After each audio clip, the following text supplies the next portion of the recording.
মনে রাখবেন, রমজানকে যে কদর করে না, রমজানেও যে গুনাহ করে, রমজানেও যে জাহান্নাম থেকে বাঁচার চেষ্টা করে না, রমজানেও যে জান্নাতের আমল করার চেষ্টা করে না,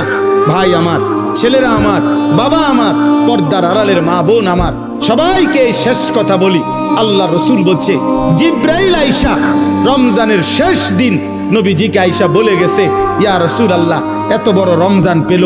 ইফতার, সাহারি, তারাবি, এতেকাফ, শবে কদর, প্রতি ঘন্টা মিনিটে এত মাফ নেওয়ার সুযোগ থাকার পরেও যেই নাফরমান জাহান্নাম থেকে বাঁচার চেষ্টা করে নাই, গুনাহ থেকে আল্লাহর কাছে মাফ নেয় নাই, জান্নাতের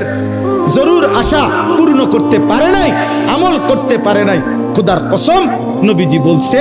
জিব্রাইল আইসা বলছে, ইয়া রাসূলুল্লাহ, এমন নাফরমানের উপরে আল্লাহর লানত, আল্লাহর লানত, লানত, লানত। নবী বলছে আমিন,